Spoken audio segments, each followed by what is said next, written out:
Well, that hurt twice. If I do it again, I'm stupid. There we go. There we go. Son of a bitch, it didn't catch.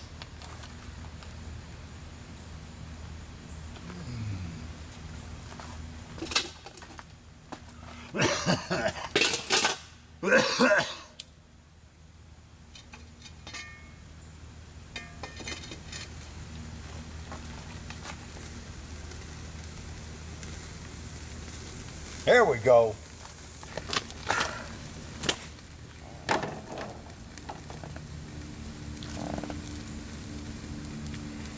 Hey tubers, Dusty and I are on location, and we've decided to drop the tailgate and grill some ribs.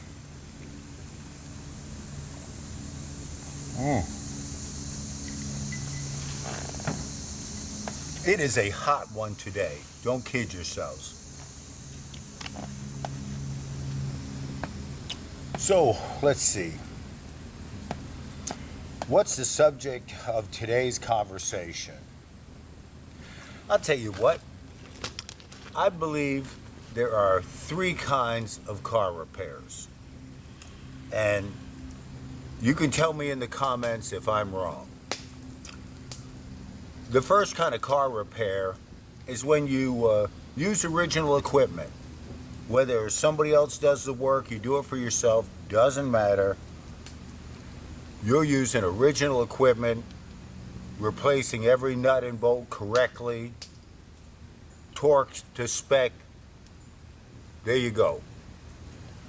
That's the first kind of repair. The second kind of repair is almost the same thing. It's an aftermarket.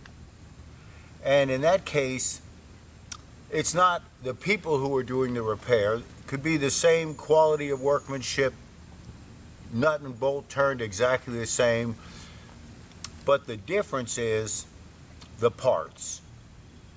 Instead of using the manufacturer's shock absorbers, you've decided to use Fox or some other brand. But it also could be that Chevrolet doesn't make that part anymore, and you're stuck looking. So that's the second kind of repair. Now let's get into the third. I'm going to call the third repair a roadkill repair, but it could just as easily be referred to as jackleg, half-ass, you know, roadside, gotta do it. It is what it is, so make it work. What are those repairs? Well, they can be just about anything, but I'll try to give you some examples. Okay, the first example I can think of right off the top of my head, you don't want to buy a new tail light. Yours is cracked. You just take some hot glue and glue a piece of plastic on it. If it's cracked and leaking, just patch the cracks with hot glue, super glue, whatever you got. There's one example. Let's see. Okay, here's another example of a roadkill repair.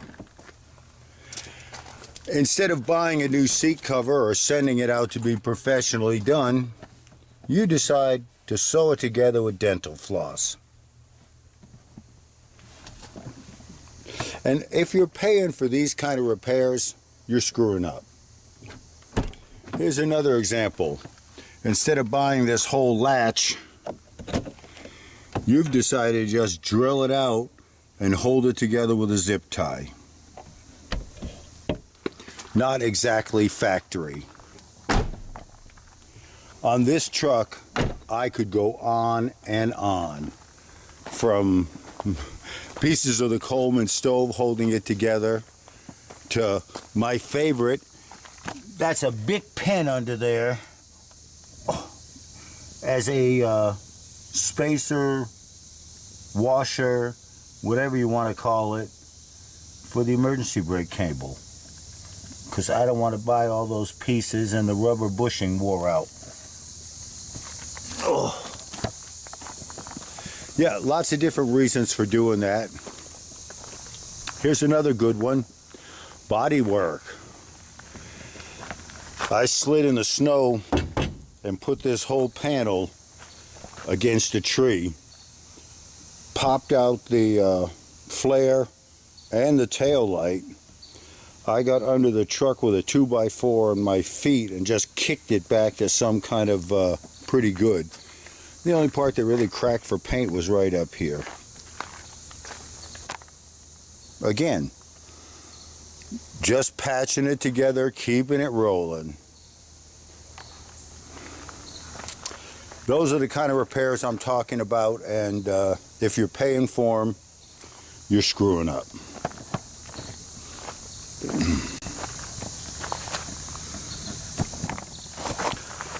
What you doing, Dusty? None of this is any interest to you. Can't say as I blame you.